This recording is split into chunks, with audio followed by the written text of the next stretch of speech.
ओम गण गणपतये नमो नमः।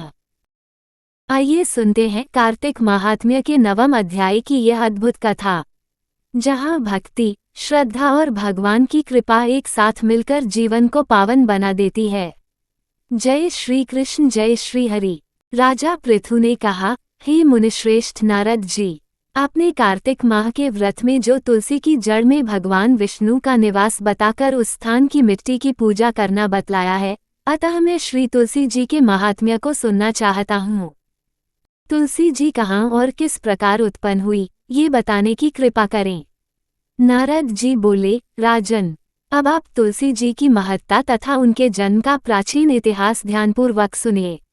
एक बार देवगुरु बृहस्पति और देवराज इंद्र भगवान शंकर का दर्शन करने कैलाश पर्वत की ओर चले, तब भगवान शंकर ने अपने भक्तों की परीक्षा लेने के लिए जटाधारी दिगंबर का रूप धारण कर उन दोनों के मार्ग में अवरोध उत्पन्न किया। यद्यपि वह तेजस्वी, शांत, लंबी भुजा और चौड़ी छाती वाले, गौर वर्ण, अपने विशाल नेत्रों से युक्त तथा सिर पर जटा धारण किए वैसे ही बैठे थे, तथापि उन भगवान शंकर को न पहचान कर इंद्र ने उनसे उनका नाम व धाम आदि पूछते हुए कहा कि क्या भगवान शंकर अपने स्थान पर हैं या कहीं गए हुए हैं।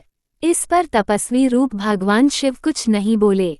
इंद्र को अपने त्रिलोकीनाथ होने का गर्व था, उसी अहंकार के प्रभाव से वह चुप किस प्रकार रह सकता था। उसने क्रोधित होते हुए उस तपस्वी को धुड़क कर कहा, अरे, मैंने तुझसे कुछ पूछा है और तू उसका उत्तर भी नहीं देता। मैं अभी तुझ पर वज्र का प्रहार करता हूँ, फिर देखता हूँ कि कौन तुझ दुर्मति की रक्षा करता है।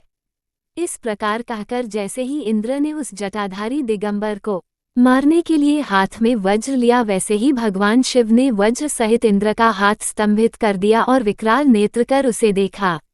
उस समय ऐसा प्रतीत हो रहा था कि वो दिगंबर प्रज्वलित हो उठा है और वह अपने तेज से जला देगा। भुजाएं स्तंभित होने के कारण इंद्र दुखित होने के साथ साथ अत्यंत कुपित भी हो गया, परंतु उस जटाधारी दिगंबर को प्रज्वलित देखकर बृहस्पति जी ने उन्हें भगवान शंकर जानकर प्रणाम किया और दंडवत होकर उनकी स्तुति करने लगे। बृहस्पति भगवान शंकर से कहने लगे, हे दीनानाथ, हे महादेव, आप अपने क्रोध को शांत कर लीजिए और इंद्र के इस अपराध को क्षमा कीजिए।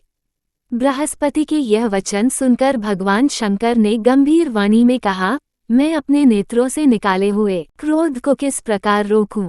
तब बृहस्पति ने कहा, भगवान, आप अपना भक्तवत्सल नाम सार्थक करते हुए अपने भक्तों पर दया कीजिए।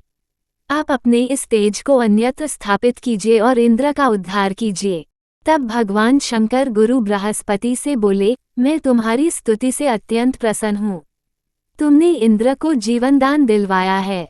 मुझे विश्वास है कि मेरे नेत्रों की अग्नि अब इंद्र को पीड़ित नहीं करेगी। बृहस्पति से इस प्रकार कहकर भगवान शिव ने अपने मस्तक से निकाले हुए अग्निमय तेज को अपने हाथों में ले लिया और फिर उसे क्षीर सागर में डाल दिया। तत्पश्चात भगवान शंकर अंतर्ध्यान हो गए। इस प्रकार जिसको जो जानने की कामना थी उसे जानकर इंद्र तथा बृहस्पति अपने अपने स्थान को चले गए। इस प्रकार कार्तिक महात्म्य के 9वें अध्याय की यह पावन कथा हमें ये सिखाती है कि जब मनुष्य सच्चे भाव से भक्ति करता है तो भगवान स्वयं उसके जीवन में प्रकाश बनकर उतरते हैं।